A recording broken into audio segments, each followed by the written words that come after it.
Hello and welcome to Profiles in Risk. This is your host, Tony Cañas. I just switched to my radio voice. It's Friday, August 19th, and I have with me the famous, the man, the legend, and we might have to cut this part out, but the godfather of Insurtech, Caribou Honig. The narcissist of Insurtech. The what was that? The narcissist of Insurtech. It's all about me. The megalomaniac of Insurtech. So I see that we have a lot in common. Well, I didn't know that we were supposed to wear our radio voice today, so I'm going to put on my radio voice too, Tony. I've got a little bit of radio background. We can talk about that later too. Yes, fantastic. So for the listeners, this is not our normal interview with an Insurtech founder.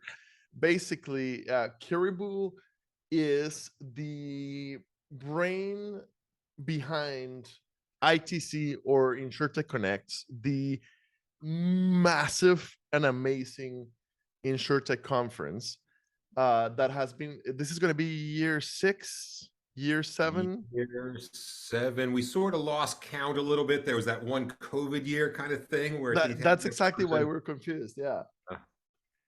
By the way, I think you just insulted Jay Weintraub, my co-founder, because when you say we're talking to Caribou, the brains behind Insurtech Connect, I'm not sure what you're trying to imply about Jay, and I'm pretty sure you like Jay. I do. I prefer to. I'm not the brains behind ITC. I'm the figurehead in front of ITC. There we go. That's a way to think about it. So okay, so we have so much in common, because people think of me as the brains behind Insurance Nerds, and I'm not. I'm the face.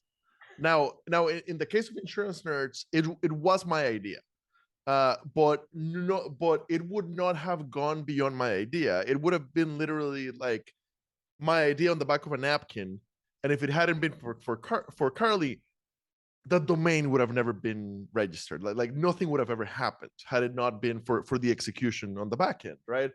But I'm very passionate about it. I'm very loud about it, right? So from my perspective, when I think ITC, you're the face that comes up in my mind, right? And I do know Jay, and I do like Jay, but for some reason, until you mention him, right? And I'm guessing I'm probably recording a podcast with Jay sometime before ITC, but somehow. So anyway, let's start there. Let's start there.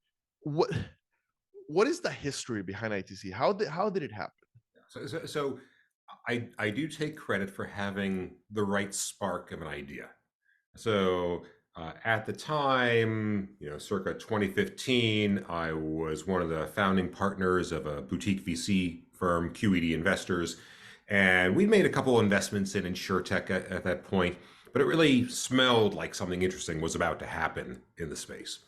And so I sort of focused my investing attention in the category. I was looking for a good industry conference where I'd meet the other investors, the entrepreneurs, the innovation execs. I couldn't really find anything that I wanted to go to. And, a little bit of entrepreneurism in me, a little bit of, too stupid to know what I didn't know. I was like, I kind of need this kind of conference to go to for my day job. I can't find it. Maybe I should just create it. And I wasn't naive. Actually turns out, I thought if you create a conference, that's better than, being on stage presenting a white paper or something. I'd rather be actually behind the curtain a little bit. And so really just came out of a very simple, I need this event to exist. And I got my partners to support trying to do it if we could sort of figure it out operationally. And that's where I got connected to Jay, who had experience creating de novo tech conferences. But then the beauty of it is he was actually already, it turns out, planning to do an insurance related conference, mostly around lead gen and distribution kind of things. And so he didn't actually know the context for the introduction of I was hoping to create this conference. So he starts telling me about this insurance conference he wants to do. That was all the context he had. Yeah, Caribou wants to talk about an insurance conference. So he starts talking about the one he has planned. And I was describing it. I'm like, that's fine, Jay, but I don't want to go to that. I want to tell you about a different event that doesn't exist that I hope maybe you'll want to work with us on creating. And it's either going to be a really short conversation or a really, really long conversation. And I was fortunate. Like I actually was able to get Jay interested in the kind of conference that I wanted to go to. The sort of the big tent, the big umbrella kind of conference that's not specific to just one part of the value chain, not specific to just one product category or type, but really is looking at the trends and the forces at play for affecting innovation, usually tech-driven innovation throughout insurance. And so yeah, and then we talked about like what mattered to him in doing that and what mattered to me and to QED in doing that. And we created this sort of alignment between us. And from there, very often in these kinds of partnerships, right? So take this now generalized to startups and incumbents in insurance, right? So much is about having the upfront alignment, being explicit so that the other person, like, Tony, I need to know what you're trying to accomplish out of this, having this podcast. And you want to know what I'm trying to accomplish. If we both are explicit about that, then we can solve for each other's needs. But if we have to guess at it, if we're hunting for it or trying, or maybe have conflicting needs actually, and we never, we don't air that until it's too late in the process and we're already tied together. Like there's so much power in that. It was so much power for me and Jay in taking that approach. I think there's that much power when you hear about incumbents and startups partnering as well, right? Get it all up front. What are you trying to accomplish? What are you trying to accomplish? Can we do both of those things together? Yeah, great. All right. So that's the history. Really, really love that approach. I feel like in the corporate world, we spend so much time dancing around what we want, right? And like for example, in my side, in the talent and hiring side, uh, it kills me that carriers hire people, and this happens all over the corporate world. And basically, the company pretends that person's going to be employed there forever, and the person pretends that that's their goal. When the reality is that neither of those things are true. If we could only be honest upfront. One thing that you mentioned that's super interesting. So you wanted a big tent conference, and you've definitely built that, and not just part of the value chain. I wanted the same thing with insurance nerds. And one thing that I've learned over the years is that if you are a generalist umbrella, it's very hard to find sponsors because like it's very easy for CLM to get a whole bunch of sponsors because they're all selling claim stuff. It's very easy for NAMIC to get a bunch of sponsors because if the conference is a bunch of middle-sized insurance companies, the reinsurers love to sponsor it, right? But if you're a general player, then they don't really know, and yet, so I would have, so if you and I had chatted about this conference that you wanted to make, if I had been there, next to you and Jay when you first chatted, I would have been like, but how do you find sponsors for this very general thing? And ITC has been amazing at finding sponsors. Like it is. I remember my first time at ITC. I think it was 2018, and I walk in and it was still at MGM. It wasn't yet at Mandalay Bay, and I remember walking the big hallway from the hotel to the conference center, and I have never seen that many sponsors, or like the number of logos was mind blowing. Like this is a really well sponsored, and not only really well sponsored, but you're using the money in a way that is really visible. The production quality of ITC is second to none in my experience. I've never been to RIMS, but I've never seen anything with the production quality of ITC. So how?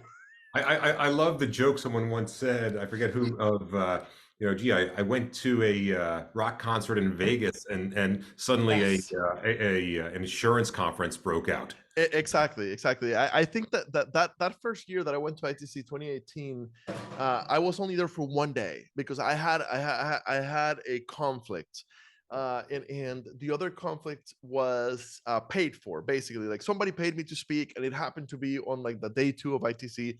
So I only went to day one, and then I flew to South Carolina or something to speak, and just that one day was incredibly valuable. I came home with selfies because I'm a selfie nerd, right?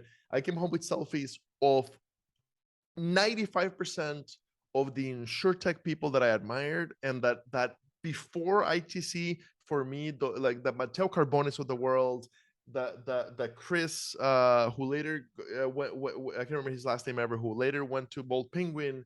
There are so many people that I met at that conference, and that Ryan Hanley that I got a selfie with in 24 hours. That before had been just kind of the the uh the pantheon of Insurtech, right? Before they had been mythical figures, and all of a sudden I met them in person. Well, you ask how we do this, right? Yes. And I think that back to the history piece. This is going to sound either profoundly obvious or profoundly ridiculous. It's not going to sound profound, but I actually think it is a little bit profound. We designed it for a focus group of one, right? We designed it initially to really, really, knock the ball out of the park for one attendee, me.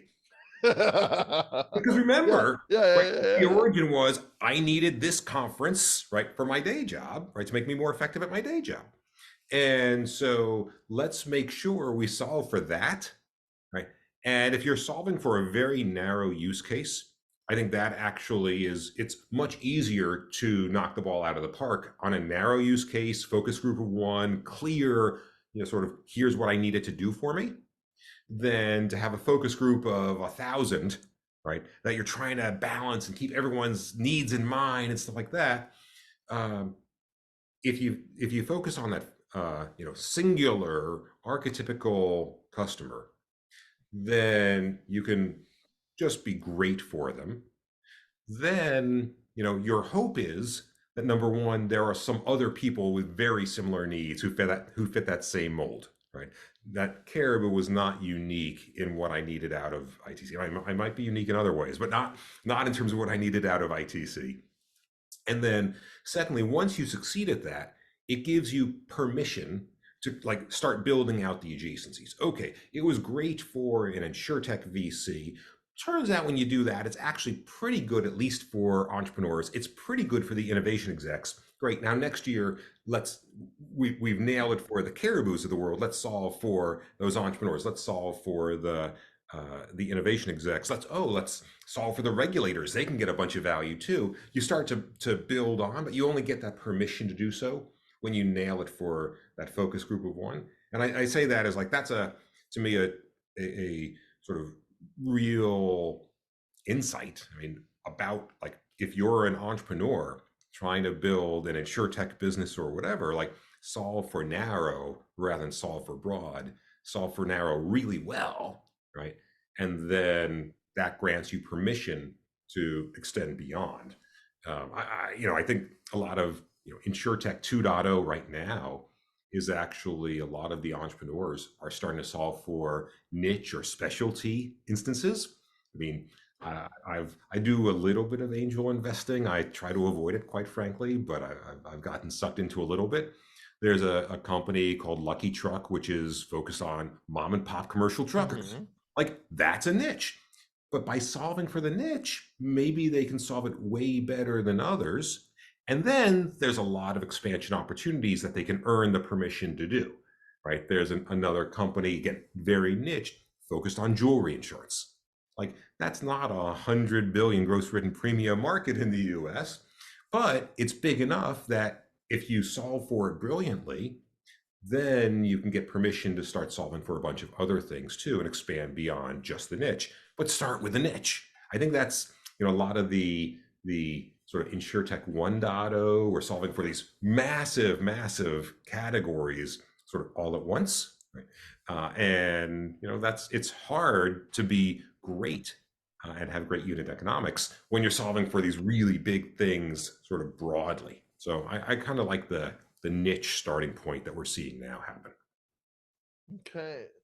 The the rock concert is such a good so it's such a good metaphor, and I think 2018 was, I don't know, Eric Clapton. I can't remember who We had you're on first camera. was it, I forget the order. I think it's Salt and Pepper. Oh, that's right. Salt and Pepper. And That then was 2017. I wasn't there, but I was like, oh, holy crap. Billy Idol. Billy Idol. That's the one. Yes, and John Bachman got to meet him. I remember that. And then last year was Ludacris. Last year was Ludacris. I was there for Ludacris. Yes. Yeah, we try to have some fun with it. Yeah. So 2018, I went to the conference, left after only one day, and I was so sad to miss the concert. So from there on, I promised myself I'll never miss the concert again. Last year, I did stay through the concert, and then I ended up making it back to my room at like 3 a.m. And I had a 6 a.m. flight. So this year, I'm definitely there through the concert. And this year, I didn't even book a room for Thursday because, like, why, right? And I'm self-employed now, so like, not a corporate expense account. It's tax deductible, but not a corporate expense account. So yeah, I didn't even book a room for the last night. I'll just do the concert, hang out, and then go to the airport for my 6 a.m. flight. So I've heard rumors, and we could cut this part out if the rumors turn out to be not true. But I heard rumors, because I don't see it on the website. I heard rumors that the concert this year is UB40. Is that accurate? That is accurate as far as I know. That's what the email said. Oh, okay. I'm so bad with keeping up with emails. Okay, fantastic. I am so excited. I like UB40 a lot better than I like Ludacris. Ludacris was okay. But yeah, red wine for me. I will be there taking video, doing the Insurtech, the end of the Insurtech ITC video diaries. Which, by the way, last year I don't know if you ever saw the final version, but it was over 2 hours long. I made a freaking documentary at ITC last year. I don't know how long it will be this year. But I'll be there. Like Ken Burns, ITC, the history and the story, the human story of ITC by Ken. Eventually, we'll get to it eventually. I'll be there. We're gonna do that sort of video treatment of it on the next with red wine. So given that you specifically mentioned how you keep dialing into different groups each year, so what is different 2022 compared to 2021? So 2022, that's a good question. And by good question, I mean that's a tough question. Why did you ask that? That's a good question. I'm a little hyped up. I got to warn you. So for me, 22 is kind of the renewal in a lot of ways of where ITC was headed.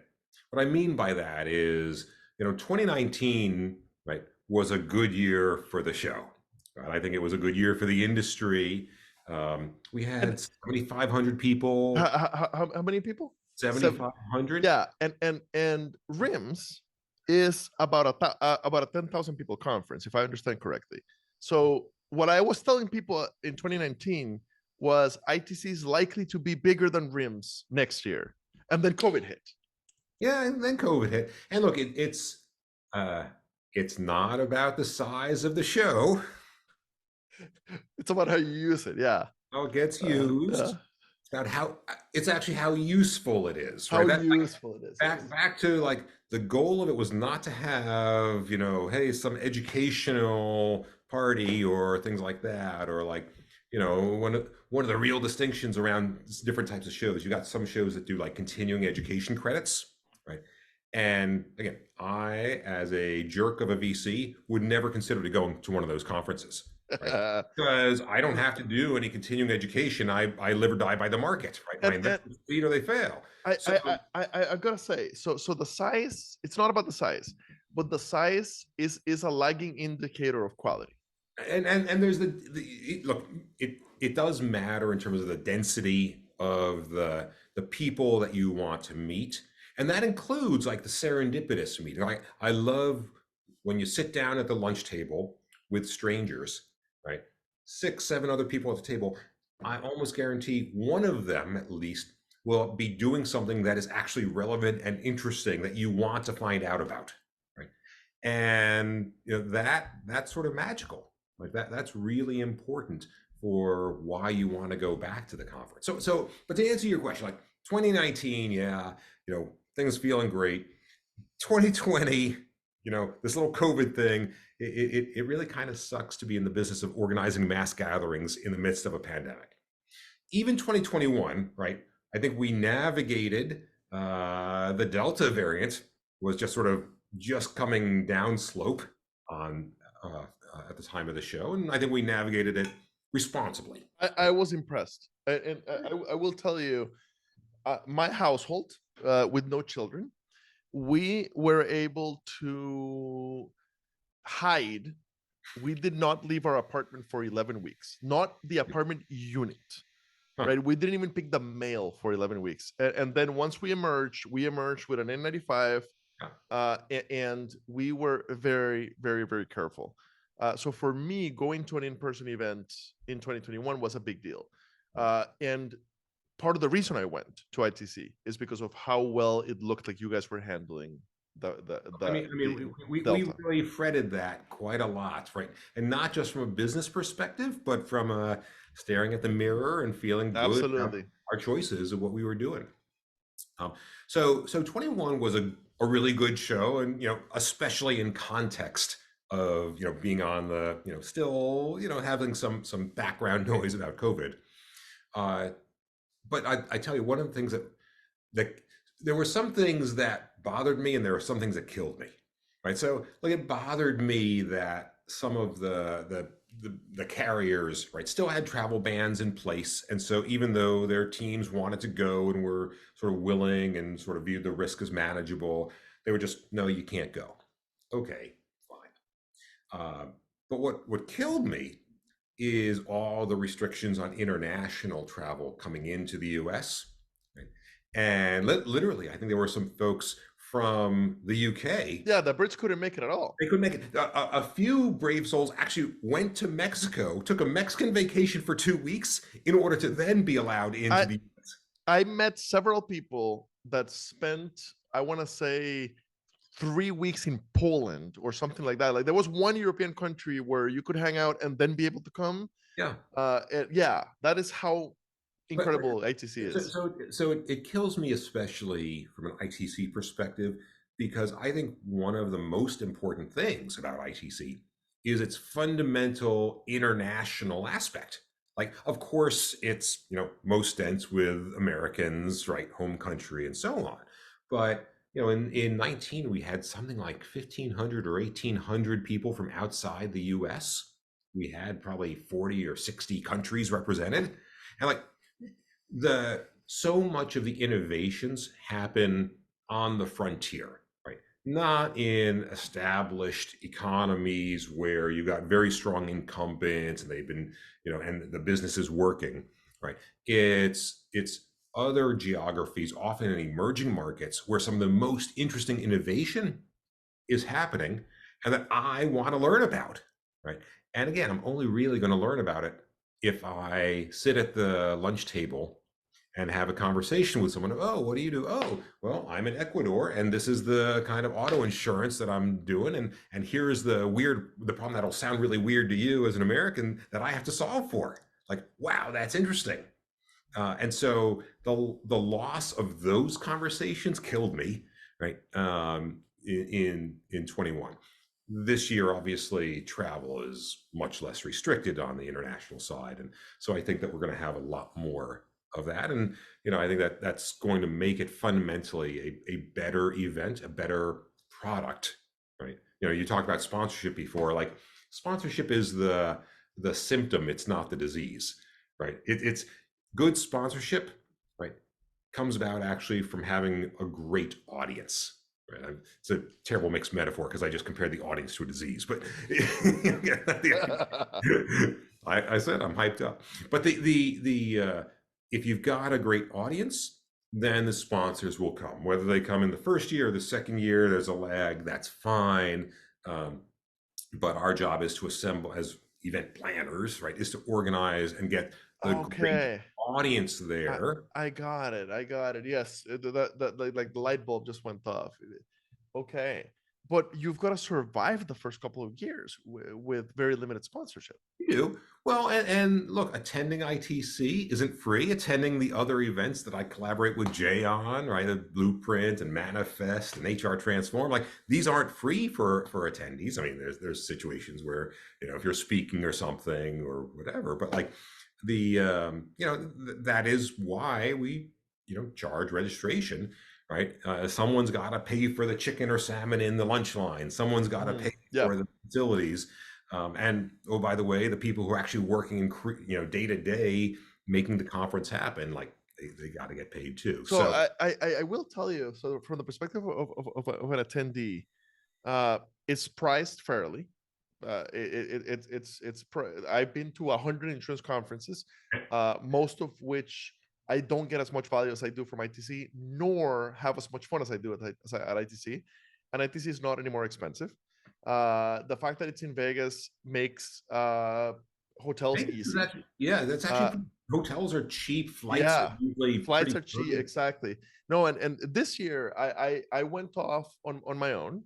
And I opened my own little recruiting firm, so I'm now self-employed. And I have always said that I will never miss CPCU annual meeting, CPCU InterRisk, until the day I die. When I left my job and went off on my own, I told my girlfriend this might be the first year that I miss CPCU, right? But ITC, I didn't think twice. I basically like in fact when I quit, I told my boss, I'll see you at ITC, because I figured that, like, they already had my ticket. I figured that she's going to be the one using it, and she's like, "Are you still planning on going?" And I'm like, "Absolutely!" Like ITC, there's so much value there that I quite simply can't miss it. So yeah, no, it really is. We fret about a lot, right? And pricing it in a way that makes sense is one of those things we fret about. And it's not just, okay, what's the list price there? It's also like, okay, if you were a past attendee, we do solicit you really early on, right? And if you open your emails from us, Tony, and let you know that if you book in the next, whatever weeks or months, right, you can get a really great price, deep discount, right? Because part of that's because we want to reward you. We want to, you're our loyal attendees. Mm-hmm. Part of it is actually if you're signing up early, like you're de-risking it for us, right? Mm-hmm. And so, of course, so let's de-risk it for you. Like, let's make it a more attractive price. We'll also do some things like, look, recognize that some startups, really early stage, and maybe there's, sort of a promotion around buy one, get one if you look like this is a really early stage kind of thing. And, so we try to be reasonable. We're not trying to, make things difficult for anyone, nor are we trying to make the folks who, just go to the website and click and put in their credit card feel bad or dumb for doing that. Like, that's part of the pricing fairly, right? And making sure that, everyone is priced so that really everyone can find a way to get there. I can't imagine anybody who's anywhere in the Insurtech or insurance space going to ITC, paying out of pocket, coming back home and going like, I really can't imagine it. If you're the innovation VP for a carrier, it's a no-brainer. I think it's just a question, Tony, of what are you trying to accomplish there? Mm-hmm. Yeah. If your goal is transactional, right? I need to get 10 sales leads, right? For, from qualified buyers for my product, I actually think you've still got a good shot at getting that at ITC, I although, but not if you go in with that attitude out. okay. Right? Yes, yes, Like, yes, yes, yes. because people go to ITC not to be sold, right? Not Correct. to get, definitely not the hard sell. That is so They go true. to learn, they go to explore. Hmm. They actually go with so much more open-mindedness, right, than the other 362 days of the year. And so they're open to a conversation. Tell me about what you do. Tell me about what your product does. Tell me about, what the recruiting world looks like for insurance and insurtech. Hmm. Great, that's so interesting. Um, and and often transactions happen, but it's strategic transactions. It's not, okay, I just got someone to buy my product from a 6-month contract to buy my product from me, right? Nothing actually gives us more joy than hearing it happened at ITC, right? I got an investor at ITC. I sold a deal, right, at ITC. We did a partnership agreement, right? We discovered, right, the opportunity to meet this person, and then did a partnership. That sort of inching the industry forward, right, one deal at a time. Like, it's back to that.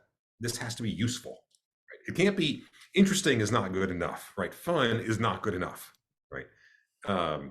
Because we're asking people to stay away from their family for 3 days, Hmm. right?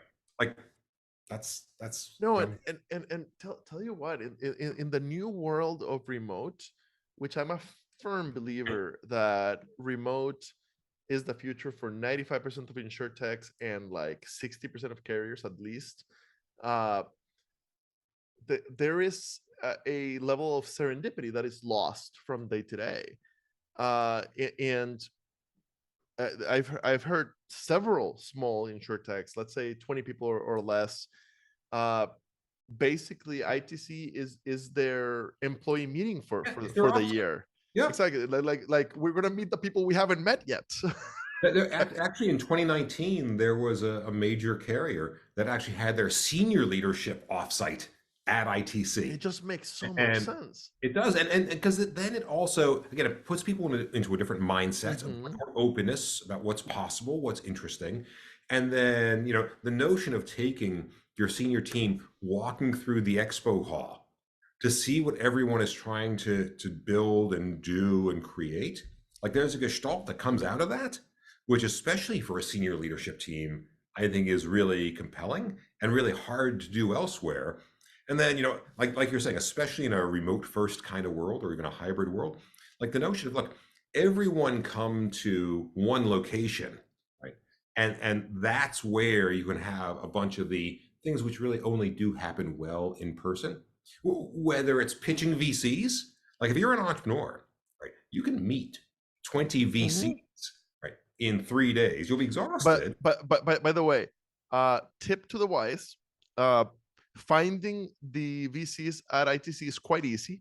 Look for the only people wearing ties. Now that's not fair. Very few VCs, actually. Now maybe Uh, the PE guy, look for PE the only guy, people wearing suits. yeah, or the Those are investment investors. bankers, yeah, or the lawyers, the regulator. Oh, actually, it's the regulators. Oh, Right, okay, that's fair enough. Yes, right. now that we have I'll regulators send them the involved. memo. But And actually, I'm wearing venture casual today, which is my sports coat and jeans. That's venture casual. Plus okay, maybe a. that makes it a lot harder to recognize the investors, because there's a lot of sports coat Well, and jeans. I think the traditional would actually be look for the folks in vests, right? In the Patagonia vest would be Okay, okay, so yeah. okay. So what I was trying to say is it's a very casual conference when it comes to the way people dress, and uh, venture money. The investors are likely a little better dressed than that. Although again, like the folks coming from the Fortune 500 carriers, Exactly. right? So look for the look. So entrepreneurs, word of the wise. Like if you're trying to spot the VCs, look for the folks who seem like they're trying to dress casual, even though they're a little bit stiff. Okay, That's gotcha. probably Gotcha. the Okay. So the people trying to dress casual but wearing $800 jeans. Also, look for Chris Franklin and his daily changing, very nice tennis shoes. One thing that I've really gotten to enjoy is the amount of side events that are showing up, right? So there's Matteo Carbone's big thing. I don't know what he's calling it this year. Last year there was Bold Penguins event with Shaq. Like there's so much stuff that's kind of happening on top of ITC. You know, the event business is actually a fascinating business. And I never would have guessed that it was nearly as interesting, right, until I actually got involved. But again, there's a lot of analogs to the sort of high growth tech company, what you're trying to do. And one of those analogs is every tech company wants to be a platform, or at least they ought to want to be a platform. Now, they don't always know what that means, but they're always being told by those VCs in $800 jeans, you need to be a platform, right? Platform is where it's at. And there's actually a lot of merit to it. There's good reasons for it. But it turns out that as an event, you also want to be a platform, right? You want other people, other businesses, other stakeholders to be building a piece of their agenda, of their business on top of yours. Where if you went away, like we did in 2020 because of COVID from an in-person, like it was bad for them because they needed the platform on which to build their piece, right? Their city block. And so ITC has kind of become a platform, right? Other people sort of build independent activities and sub-events on top of it. And that's great. We actually have always supported that. Right? We've never, I don't think, tried to extract a pound of flesh, right, from people for doing that. Because it makes it more valuable, right? Yeah, it's this big tent event, right?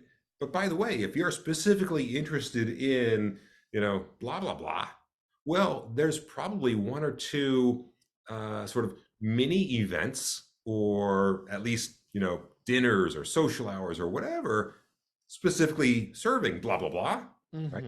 And so you get the benefit as an attendee of both the sort of big tent, but then also the specificity, right, of exactly what you're interested in from these folks who are building on top of the ITC platform. Yep, 100%. So this year, Benekiva, Bobby and Brent Benekiva is putting on a claims specific, right, extra event, and it's free. Yes, all that stuff is just there's so much value at ITC for the it's an onion with so many layers. Well, and that's where Vegas actually comes into play. There's only a handful of U.S. cities that can actually support sort of the events on top of the event kind of thing. Absolutely. Where it's convenient, where it's sort of practical and not crazy expensive for people to no, it's just a fantastic conference city. It really is. And Vegas has the weather is a disadvantage for events in the summer. And it's quite nice for events in September, October. I have no idea what the weather is in Las Vegas, actually. Because is there an outside? You're that. I mean, I didn't think they were inside, but I thought it was like air conditioning or something. I don't know, whatever you want to call it. Yes, the air conditioning is lovely that time of year. Fair, and it is absolutely true that at any of the large Vegas hotels, and Mandalay Bay is a perfect example. You could absolutely check in on Monday and not see the outside till Friday on the way to your flight. Tip from the pros: 6 a.m. flight and no hotel. It's a perfect way to do it. And you will not have missed it. You will have had a fantastic time. But there's a lot outside of Mandalay Bay too. It's just a great conference city. Yeah, absolutely awesome. So what else? We're kind of coming to the end of over time. Clearly, you and I both are talkers and both really get pumped up for ITC. So we could easily record like 3 of these. But what else should we make sure we touch on this particular episode? Yeah, look, I think a couple of things. One is people ask me for advice about, look, how do I make the most out of going to ITC, right? And quite frankly, any of the conferences, right, that I work with Jay on. And my answer is always the same: make sure you smile, right? And that sounds trite, but actually, like human behavior, human psychology, people will come up to you, they'll introduce themselves, they'll ask about you if you're smiling. And if you're looking for True. Mr. Brownie Very Face, true. then you're sending off a signal of, oh, I got something else on my mind. Don't talk to me. And so much of the value is that serendipity of getting to know people that you didn't realize you wanted to know. I've got to say it is. You guys have the Brella app. I don't know if it's Brella again this year. You got the app. Everything is in place where an attendee could easily schedule their entire conference and be busy the entire time. Don't schedule some meetings and leave time for serendipity. Walk around, do the serendipitous thing. You don't have to be a Tony, where I don't accept any meetings, and I entirely do the serendipity thing. Especially if you're coming in with a corporate, your company's paying for it, and you've got some sort of mission. Yes, like plan properly, but you're so right about the smile thing. I have not had any trouble meeting 600 people at an ITC week with nothing on the schedule, just by walking around with a smile. And the other sort of parting thought here is not really about ITC, but more about Insurtech and innovation happening in the industry. Is let's just make sure collectively that we're not getting cynical. We should be skeptical, but I want to be sure we avoid getting cynical. I think it's obvious that some high flyers from the sort of first wave of Insurtech gotten a little bit beaten up in the public markets and stuff like that. And we should never, for those entrepreneurs and startups that don't actually make it as successful companies, let's make sure we don't dance on their graves, right? But rather celebrate the effort. So I think that during the entrepreneurs, the founders, and the VCs both completely understand that startups are designed in this way, right? But you're right. For the traditional insurance folk, and I'm young, but I am through and through a traditional insurance guy. Have never worked for a startup. So you play golf a lot, is what you're saying. Well, I'm a insurance guy, therefore. Okay, I'm a millennial Latino traditional insurance, and so no, I actually bought golf clubs, custom sized for me, and I took a class, and I think I played 2 rounds my entire life, moved 6 times finally my girlfriend's like, why don't you just sell them? And I did. One of the greatest things about Insurtech is that you can actually be in insurance now and not have to play golf. You know what? Thank you so much. But traditional insurance handedly, made it so you don't have to play golf. You're welcome. Thank you. So I you know what? You're on my Christmas gift list just for that. But what I have a feeling there's a set of custom golf clubs on my way. More likely Costa Rican coffee, because I sold those already. But what I'm saying is, for the traditional insurance people, yes, it's a different thing to understand. Insurtech startups, as every other VC-backed startup, they are jumping off of a cliff with a box of parts and trying to build an airplane before hitting the ground, right? And what that means is that a lot of them are, well, number one, something like 90% of them are not going to be around in 10 years. They're either going to get acquired, or they're going to IPO and like have a very different look, or many of them will go out of business, and that's fine, right? This is the way things are designed to be in this space. So yeah, don't dance on their grave. The three that IPO'd, I don't know if you're cool with me saying the names, we can cut it out if we need to. But basically, Hippo, Lemonade, and Root, the three early IPOs.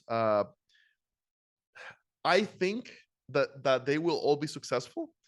They IPO'd as tech companies, and the investment community went in and invested like they were tech companies, and they're not. They're insurance carriers, right? And their stock is in the floor right now. I think over time they'll be fine. And I really like two of them. I won't say the names of which ones I like, but there's two of them that I really like and respect, and one that I'm not a huge fan of. But either way, yeah, I hear what you're saying. I actually like that the markets have returned to fundamentals. Yes, Like, yes. show me a business that has high growth and strong gross margin, strong unit economics, is playing in a big space or big enough, maybe starting in a niche, but then it will get permission to go into other adjacent spaces, and has, a rational basis for defensibility. You show me that business, and I don't care how we label it. I'll go to extremes. I don't care what industry it's in. Not entirely true, but kind of true. Show me a company with that profile, right? And that's a great business right now. Like, that's exciting, right? And you start taking some of those things away from the list, uncheck that, uncheck that. All right, that becomes a problem, right? So I actually am really happy that both the public and private markets have come back to, like, it's not monovariable sort of assessment. I agree with that. Yesterday, I was on a panel. Yesterday, what was the official start? So just like in insurance, we have an official start to hurricane season. Yesterday, what was the official start to Tony's fall conference season? So from yesterday, basically a hurricane. You are a hurricane unto yourself. Thank you. So yesterday, I opened the season here locally at CPCUI Day in Atlanta, just a mile from my home, and for the next 2 months, it's a whirlwind, right? And yesterday, I was in this panel at CPCU Atlanta with Patrick Klaas, who's a principal at MGV. So he's a VC, and he used the example of one of those three that IPO'd, and he said, you know what? The first investors, the first VCs that put money into this one company, and he said the name.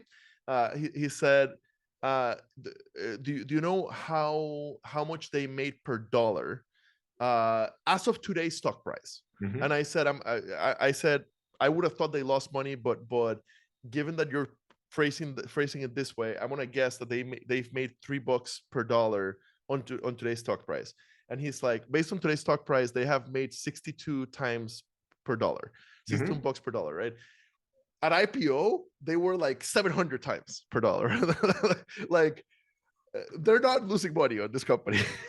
Now, some investors, sadly, who did not understand what they were doing and bought at IPO, yes, they're way underwater, and they hopefully learned their lesson, and they're never again investing in insurance without understanding insurance. That seems like really good advice, Tony. Exactly. Don't invest in insurance without understanding insurance. All right. Exactly. Yes. So my guess is whoever listens to my podcast is not one of those people that will get in trouble. But hey, if you are an investor and an institutional investor or something, and you've never played in insurance, you want to play in insurance, get some professionals on your side. know what you're getting into. Exactly. Yeah. And you know what? Now that I'm now that I'm independent and that I'm not on a corporate now you payroll, can say whatever you want. If you want to pay $1,500 per hour consulting fee, I am more than happy to give you my thoughts on. I'm more than happy to point you to the right people that can actually help you do this correctly. It's very kind of you. Very generous of you. Caribou, a real pleasure today. Thank you so much. I'm starving. It's 4:52 p.m. for both of us, assuming that you're home in Richmond. I am. And I think that today I've eaten I don't know, some candy. Okay, what's your favorite candy, Tony? I love nerds, and I love nerds, which Of is course you really do. hilarious, Of right? course. And I've always loved nerds, and those two things are unrelated. The fact that it's called Insurance Nerds was based on the domain name available, Worse, of course. Sure. and I like nerds since I was a kid, so random things. And also any chocolate that's not dark. I love milk chocolate. I love white chocolate, which some chocolate lovers swear is not chocolate at all. But dark chocolate is too bitter for me. I have really a sweet tooth. But I'm heading out to go have pizza at my favorite pizza place here. Uh, 2 blocks down the street.